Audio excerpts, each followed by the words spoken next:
Hello दोस्तों, स्वागत है आपका अपने study channel school study point में।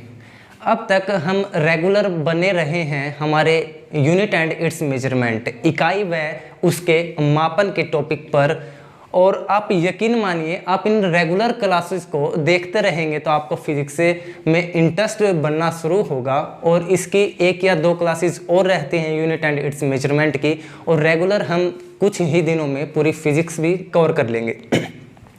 तो अब तक हमने बात की थी लेंथ, और जो बात करूं मैं अगर डिस्टेंस, किसकी, जो डिस्टेंस की अपनी यूनिट्स थी दूरी की, वो कौन सी थी। एक तो हमने बेसिक तरीके से देखा उनको, और अगर नेक्स्ट में बात करूं तो आपने उनकी एस्ट्रोनॉमिकल यूनिट यानी कि खगोलीय दूरी को देखा। उसके बाद प्रकाश वर्ष या फिर लाइट ईयर को आपने देखा, लाइट ईयर। और थर्ड अगर मैं बात करूं तो आपने उनकी जो यूनिट थी एक कौन सी, पारसक, उस यूनिट को भी देखा। जो कि पारसक यूनिट है आपकी, वो किसके अंदर काम आती है, किसको मेजर करने की, जो सोलर सिस्टम है उससे बाहर वाली जो चीज़ें हैं, जो बड़ा आकार की मतलब बड़ी दूरी की जो चीज़ें होंगी उनको मेजर करने के लिए आपकी जो यूनिट है पारसक वो यूज़ में आएगी। अब डिस्टेंस के साथ साथ हमारी चल रही थी रेगुलर जो डिस्टेंस है, डिस्टेंस के बाद लेंथ एंड मास की जो यूनिट्स थी आपकी वो हमको मेजर करनी है। अब मैं बात करता हूं सेकंड नंबर पे मास की, द्रव्यमान, मास या फिर द्रव्यमान की जो भी आप यूनिट समझते हो, इकाई है मापने की, तो मास की क्या होगी। मास की ऐसा यूनिट है वो आपको पता है केजी होती है।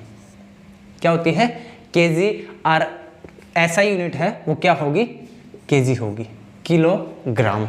आप जानते हैं कि एक केजी, जो एक केजी है वो किसके इक्वल होगा, 1000 ग्राम के इक्वल होगा।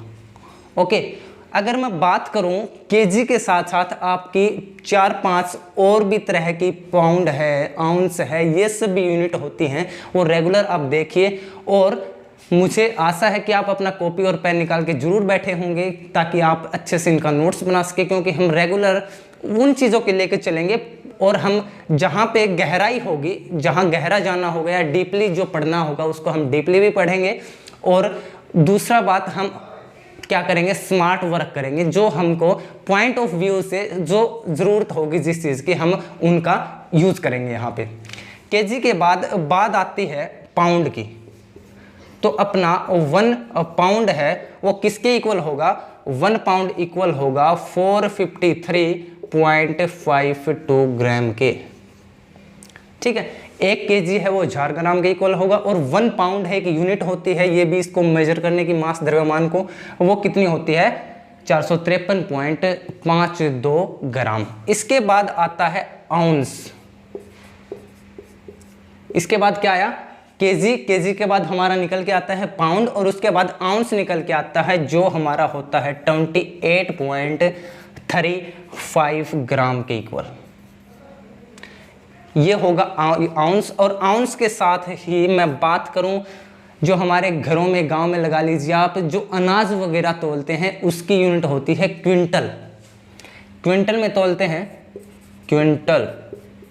तो जो 1 क्विंटल है वो हमारा किसके इक्वल होगा, 100 केजी के।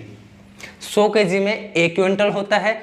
और 1 मैट्रिक टन अगर बहुत ही ज़्यादा हो वेट या मास, तो 1 मैट्रिक टन है वो हमारा 1000 केजी के इक्वल होता है।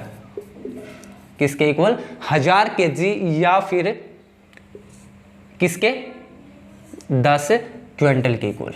अगर क्विंटल में इनकी यूनिट पूछ ले एग्जामिनर कि जो 1 मैट्रिक टन है वो कितने क्विंटल के इक्वल होगा, तो वो हमारा 10 क्विंटल के इक्वल होगा। इस प्रकार ये कुछ यूनिट्स थी, अपनी मास की यूनिट थी। ठीक है, जो मास है, अपना द्रव्यमान है, वो किसके अंदर मेजर किया जाएगा, उसकी कुछ ये खास यूनिट्स थी। नेक्स्ट अगर मैं अब बात करूं हमारा मास हो गया है, डिस्टेंस यानी कि लेंथ हो चुकी है, और उसके बाद बचता है हमारा टाइम। क्या बचता है? टाइम। इसी प्रकार हम टाइम को भी रेगुलर देखेंगे। यहाँ पे टाइम जो होगा हमारा समय, अपना टाइम आएगा। जो टाइम होगा उसको मेजर करने के लिए आपको पता है टाइमिंग हमारे जो बेसिक है आम बोलचाल में लगा लीजिए आप, या एवरीडे प्रत्येक दिन जो चलता है वो आपका टाइमिंग हो, प्रेजेंट पास्ट जो भी है। तो आप सबको पता है 60 सेकंड किसके इक्वल होगी? 1 मिनट के। 60 मिनट किसके इक्वल होगी? जो 60 मिनट है किसके इक्वल होगी? 1 आवर के। 24 आवर एक बेसिक तरीके से इसका पूरा बना लीजिए आप चार्ट टाइप से, और लिखते रहिए साथ साथ। 24 आवर है वो एक डे के इक्वल होगा। इसी प्रकार जो 30 डेज और 30 से पहले 7 डेज, 7 दिन है, 7 दिन में एक वीक होता है, एक सप्ताह बोलते हैं जिसको हम। उसके बाद मैं बात करूं 52 वीक, क्या 52 वीक होगा, उसके अंदर एक ईयर होगा। इसी प्रकार जो दिन अगर मैं लेके चलूं तो 365 दिन के अंदर भी क्या होता है? एक ईयर निकल के आता है। ये थी हमारी कुछ डेली लाइफ की जो हमको पता भी होती हैं, और किसी को पता नहीं तो आप एक बार इनको जरूर गौर कर लीजिएगा। आगे अगर मैं बात करूं तो बात आती है डिकेड की।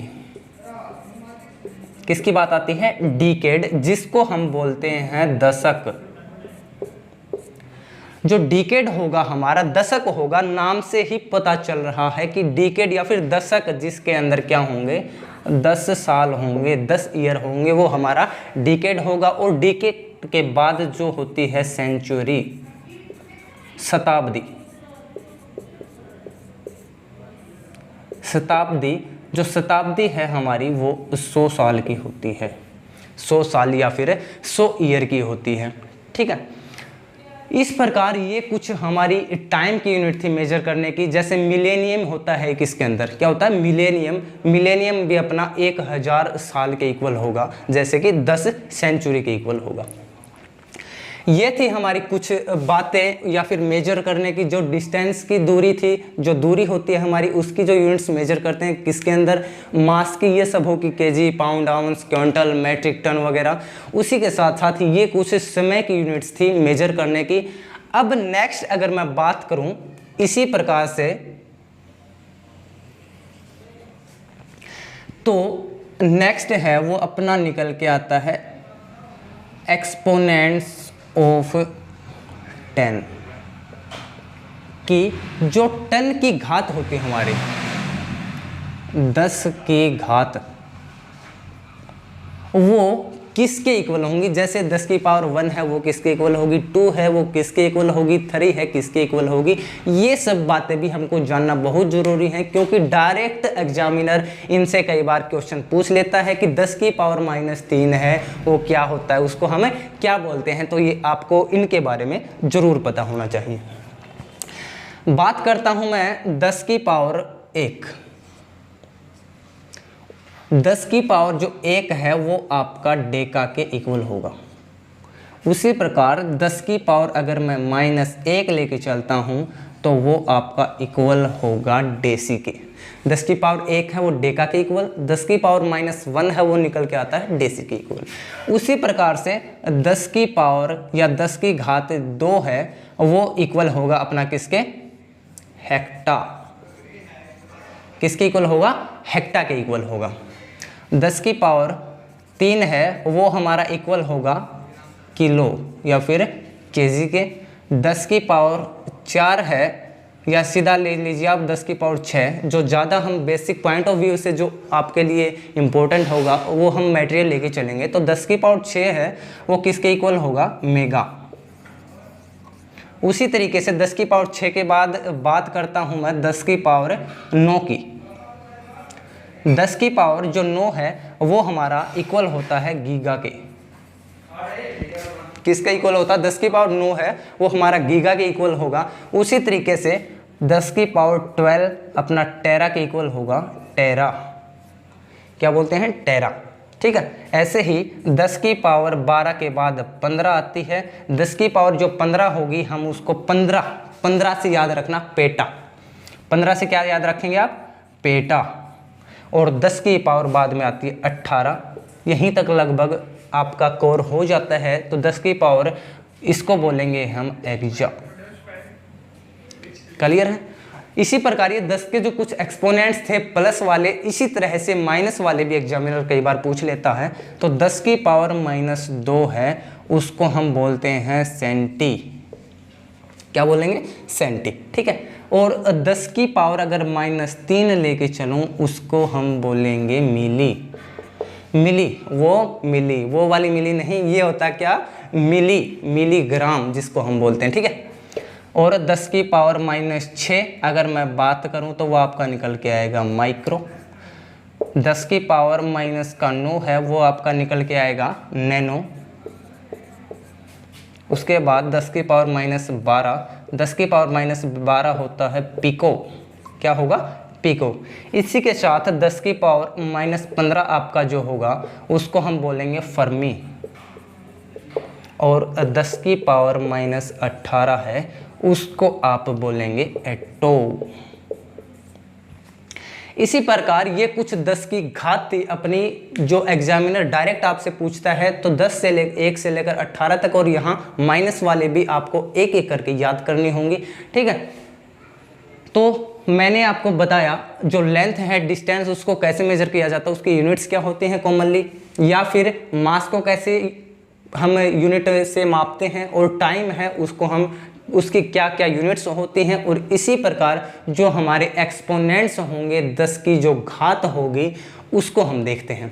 इसके बाद एक बार इसका स्क्रीनशॉट ले लीजिए आप, या फिर इसको पूरा कॉपी के अंदर एक बार पॉज करके रोक के आप इसको लिख सकते हैं। जल्दी करिए।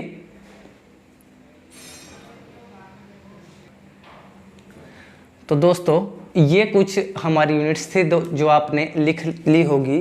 और उसके बाद मैं जिक्र करने वाला हूँ, आप जिसको सुन के कहेंगे अरे वाह सर, अगर आपने पीछे कोई ना कोई एग्ज़ाम दिया है या फिर आप पढ़ चुके हैं तो वो डायरेक्ट आपके एग्ज़ाम में पूछता है। और वो अगर मैं नाम लूँ तो वो होगा अपना डायमेंशनल फॉर्मूला, या फिर हम जिसको हिंदी में बोलेंगे आयामी सूत्र। क्या बोलेंगे, आयामी सूत्र या फिर डायमेंशनल फॉर्मूला। यहाँ हम क्या लिखेंगे, जो हमारी यूनिट होगी उसको हम लेके चलेंगे, जो हमारी यूनिट निकल के आती है कि जो इकाई होगी, उसके साथ साथ हम एक जगह पे लिखेंगे इसका फॉर्मूला, या फिर जो सूत्र होता है वो इसका सूत्र क्या होगा। और थर्ड नंबर पे आता है वो आपका होगा डायमेंशनल फॉर्मूला। क्या होगा, डायमेंशनल फॉर्मूला, या फिर आप उसको बोलते हैं आयामी सूत्र।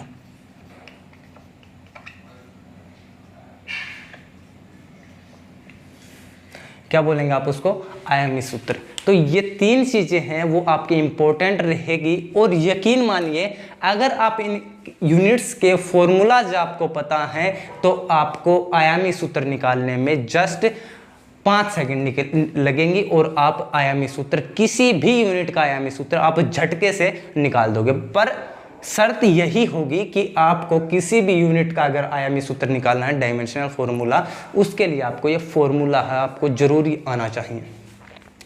चलिए तो हम आगे बढ़ते हैं, और फर्स्ट नंबर पे मैं बात करता हूँ स्पीड की, जो होती है चाल।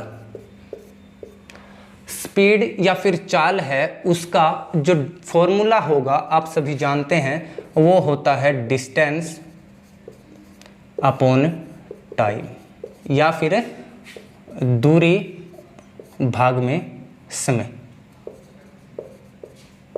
ठीक है। तो आप दूरी है उसको किसके अंदर मापते हैं, लेंथ के अंदर। और आप आयामी सूत्र को लिखने के लिए हम 3 चीजों का प्रयोग करेंगे, और वो आपकी होंगी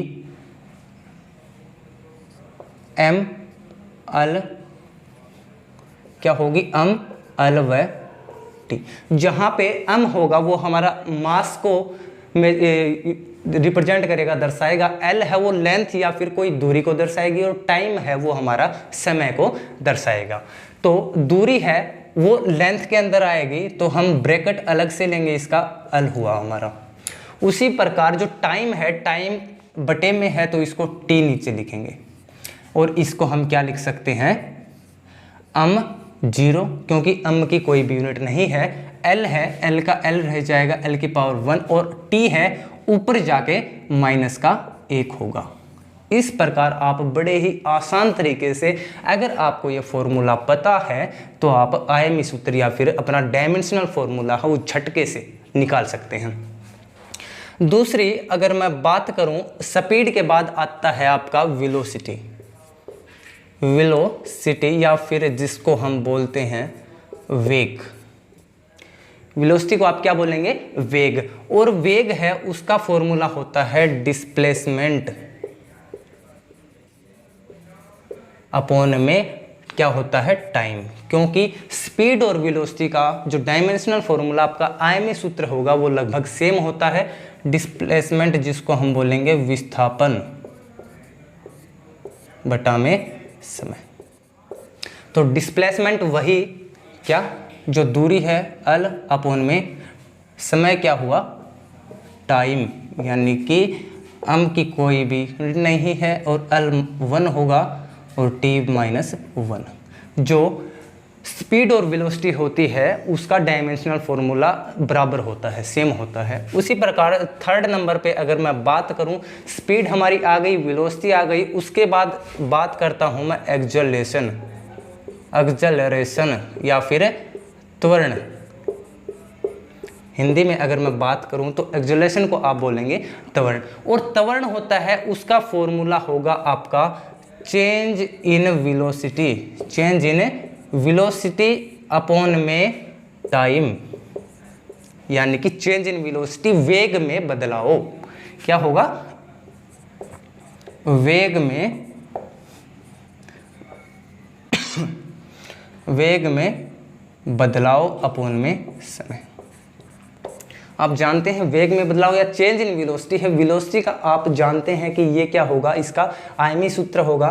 तो आप लिखेंगे क्या, m0 l1 t माइनस का 1 अपॉन में टाइम समय, तो फिर से क्या लिखेंगे t, यानी कि इसका जो आयामी सूत्र आपके पास निकल के आएगा m0 l1 और t -1 ये ठहरा, और ये t का 1 इधर जाके -1 यानी कि ऐड हो जाएगा, और ये बनेगा आपका m0 l1 t -2। तो आप देख रहे होंगे इनके अंदर कि आपको आयामी सूत्र पता करने के लिए कंडीशन एक होगी कि आपको क्या आना चाहिए, उसके लिए इन सभी यूनिट्स के, इन सभी इकाइयों के आपको सूत्र मालूम होना चाहिए। ठीक है, इस प्रकार आप करेंगे क्या कि आपको सूत्र याद करने हैं और डायरेक्ट आप किसी भी डायमेंशनल फॉर्मूला को निकाल सकते हैं। फोर्थ नंबर पे अगर मैं बात करूं तो एक्सेलरेशन के बाद आपका निकल के आता है फोर्स या फिर बल। किसी भी चीज़ के ऊपर अगर आप फोर्स लगा रहे हैं, बल लगा रहे हैं, तो उसका जो फॉर्मूला क्या होगा, एक तो मास होगा, मास यानी कि द्रव्यमान की आप किस चीज़ के ऊपर फोर्स लगा रहे हो और किस दिशा में, यानी कि हम उसको किसी चीज़ को पुश करेंगे या पुल करेंगे तो वो आपका क्या होगा, एक्सेलरेशन होगा, त्वरण, यानी कि द्रव्यमान गुणा में त्वरण। ये आपका इसका सूत्र रहेगा फोर्स का, बल का, m × में a। तो द्रव्यमान है m को हम क्या लिखेंगे, m, और जो त्वरण है एक्सेलरेशन उसका आपने अभी अभी जो देखा है वो क्या निकल के आया है, m0 l1 t -2। तो आप इसको क्या लिखेंगे, m है वो आपकी एक यूनिट हो जाती है, यहाँ से m1 l1 t -2। तो आपका जो फॉर्मूला है डायमेंशनल फॉर्मूला ये निकल के आता है। इसके बाद मैं बात करता हूँ आपका प्रेशर आता है 5 नंबर पे, प्रेशर या फिर दाब हम जिसको बोलेंगे। और जो आपका प्रेशर होगा, किसी भी चीज़ के आप पर दाब लगा रहे हैं या फिर प्रेशर लगा रहे हैं, वो आपका इक्वल होगा कितना फोर्स है और कितने यूनिट एरिया के ऊपर आप फोर्स लगा रहे हैं, यानी कि दाब है अपॉन में इसका क्षेत्रफल होगा। ठीक है, अगर आपको पता हो जो फोर्स होता है, अभी अभी हमने उसका डायमेंशनल फॉर्मूला सीखा है, उसका फॉर्मूला आपका क्या था, डायमेंशनल जो फॉर्मूला था वो m1 L1 T माइनस का 2 और बटे में एरिया है, एरिया कितना होता है L, जो एरिया आपका होगा L स्क्वायर, हमेशा स्क्वायर यूनिट के अंदर आपका जो एरिया है वो क्षेत्रफल है हमेशा स्क्वायर यूनिट के अंदर निकलेगा आपका, तो L2 मैंने नीचे लिखा। यहाँ से आपको क्या करना होगा, m1 L2 ऊपर जाके माइनस का होगा तो L माइनस 1 रह जाएगा और साथ में T माइनस का 2 आएगा। ये आपका आयामी सूत्र होगा किसका, प्रेशर का। प्रेशर के बाद अगर मैं प्रेशर है उसकी जो यूनिट उसको मेजर करने के लिए जो इंस्ट्रूमेंट हमें चाहिए, जो यंत्र हमें चाहिए होगा उसका नाम है बैरोमीटर। बैरोमीटर क्या यूनिट होगी, बैरोमीटर। और इसकी जो एसआई यूनिट है, एसआई यूनिट वो होगी पास्कल। किसकी, जो प्रेशर है होगा हमारा, उसकी जो यंत्र है मापने के लिए कितना प्रेशर है वो बैरोमीटर होगा, और इसकी एसआई जो यूनिट आपकी निकल के आती है वो कितनी होगी, पास्कल होगी। चलिए मैं बात करता हूँ प्रेशर के बाद वर्क की, जो हमारा कार्य होगा। कार्य क्या होता है, कार्य की जो फॉर्मूला होगा आपका F इंटू एस। यहाँ पे F क्या है, फोर्स, जो बल, F क्या होता है, फोर्स या फिर बल, और S होगा यहाँ पे आपका विस्थापन। S क्या होता है, एक्सेलरेशन या फिर विस्थापन होता है, और विस्थापन यानी कि डिस्प्लेसमेंट। और डिस्प्लेसमेंट का अगर मैं बात करूं तो डिस्प्लेसमेंट का जो फॉर्मूला होगा वो होगा m1, फोर्स का सबसे पहले तो फोर्स का यहाँ पे जो विस्थापन फॉर्मूला होगा, आयामी सूत्र वो कितना होगा, m1 L1 T माइनस का 2। विस्थापन क्या होता है, डिस्टेंस, जो दूरी हम मेजर करेंगे यानी कि लेंथ, और कुल मिलाकर आपके पास m1 L1 और 1 2 और T माइनस 2 है। ये आपका आयामी सूत्र डायमेंशनल फॉर्मूला निकल के आता है। और वर्क है उसकी जो यूनिट होगी वो क्या होगी, एक तो जूल होगी, कितनी होगी, जूल, और एक होती है अर्ग। क्या होती है, अर्ग और जूल आपकी दो यूनिट्स होती हैं, और एक जूल के अंदर 10 की पावर 7 अर्ग होता है।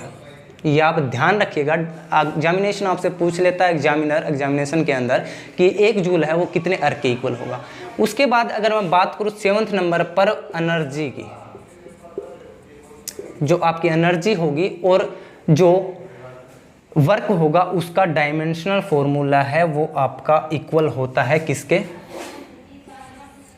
क्या होगा, इसके इक्वल होगा, यानी कि m1 L2 T माइनस का 2। यह आपका क्या होगा, एनर्जी का डायमेंशनल फॉर्मूला होता है। और एनर्जी की जो यूनिट होगी वो एनर्जी को हम एक तो जूल, किसको, जूल, और एक कैलोरी, क्या होगी, कैलोरी के अंदर इसको हम मापते हैं, जूल और कैलोरी के अंदर। और एक कैलोरी है आपकी, एक कैलोरी वो किसके इक्वल होती है, 4.2 जूल के बराबर होगी आपकी कैलोरी। चलिए एनर्जी के साथ साथ मैं एक यूनिट की और बात करता हूं, वो आपकी होगी पावर या फिर शक्ति, पावर या फिर शक्ति। जो पावर है, पावर का फॉर्मूला आपके पास होता है जो वर्क डन हम करते हैं और कितने समय में करते हैं, W अपॉन में T। ये क्या होगा, जो कार्य किया गया है अपॉन में समय।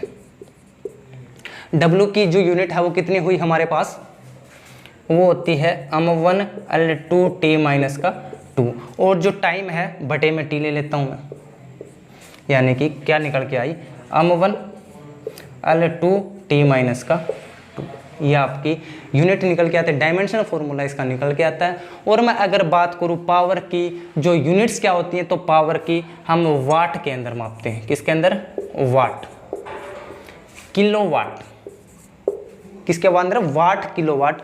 और आपका 1 मेगावाट, अगर मैं लिखूं इसको 1 मेगावाट है, वो आपका किसके इक्वल होगा, 1 मेगावाट है 10 की पावर 6 वाट के इक्वल होता है। और इसी प्रकार डायरेक्ट एग्जामिनर आपसे पूछता है कि 1 हॉर्स पावर यानी कि एक अश्व शक्ति है, 1 हॉर्स पावर का मतलब अश्व शक्ति,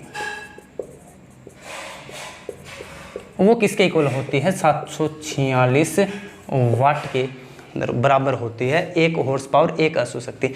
इस प्रकार कुछ आयामी सूत्र थे, इनके कुछ एरियाज थे। और आप यकीन मानिए, अगर आपको यकीनन ये फॉर्मूलाज आते हैं इन यूनिट्स के इकाई के, तो आप आयामी सूत्रों को या फिर इन डायमेंशनल फॉर्मूलाज को बड़े ही अच्छे तरीके से निकालना सीख जाएंगे। और मैं इनके बाद डायरेक्ट लिख देता हूँ, आप इनको एक बार स्क्रीनशॉट ले लीजिएगा या फिर अपने पेन कॉपी में रोक कर वीडियो को लिख सकते हैं आप। चलिए, तो मैं नेक्स्ट बात करता हूँ, डायरेक्ट आपके सामने बोर्ड पर लिखता हूँ ताकि आप उनको सीधे से लिख पाओ, क्योंकि आप डायमेंशनल फॉर्मूलाज निकालना सारे सीख गए हैं।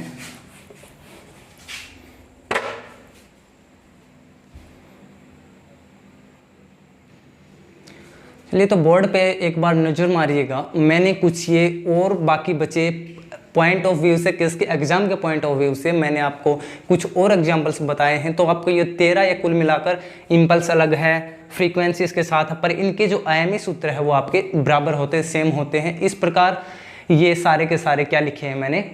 आयामी सूत्र लिखे हैं, उनके फॉर्मूलाज हैं और कुछ और एग्जाम्पल हैं यूनिट्स के, इकाइयों के।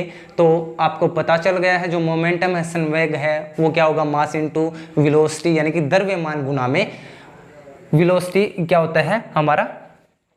वेलोसिटी जो वेग होता है उसका फॉर्मूला क्या होगा? m1 l1 t-1। उसी प्रकार से वॉल्यूम होता आयतन, उसकी हमेशा घन यूनिट, घन इकाई होती है, ठीक है, क्यूब यूनिट होती है, उसका जो फॉर्मूला होता है तो वो हमने लिख दिया m0 l3 t0। इस प्रकार ये कुछ फॉर्मूलाज थे और उनके डायमेंशनल फॉर्मूलाज हैं।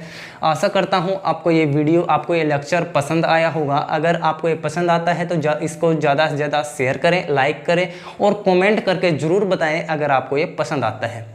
और हमारे साथ साथ आप इनको लाइक करते रहिएगा ताकि हमारा मनोबल भी ये है आप वो बढ़ सके और हम आपको और मेहनत से अच्छे तरीके से अपनी जो क्लासेस हैं उनको रेगुलर कर सकें। और आप ज़्यादा से ज़्यादा अपने फ्रेंड के साथ शेयर करिएगा ताकि आपके साथ साथ कुछ अलग जो एस्पिरेंट्स हैं जो एग्ज़ाम्स की तैयारी कर रहे हैं, क्योंकि ये जो क्लासेस होंगी सारी आपकी वो एनटीपीसी रेलवे के अंदर जो आपकी डेट आई हुई है, या फिर हरियाणा पुलिस है, एचएसएससी का कोई भी एग्ज़ाम होगा तो उसके अंदर आपको देखने को मिलेगी, या एसएससी का कोई भी एग्ज़ाम होगा। ये जो हमारी सारी के सारे लेक्चर होंगे वो 0 से लेकर हाई एडवांस लेवल तक होंगे, ताकि पॉइंट ऑफ व्यू से आपका कुछ भी न बचे। अगर आप इन वीडियोस को देख रहे हैं तो इनको ज़्यादा से ज़्यादा शेयर करिएगा। Thank you.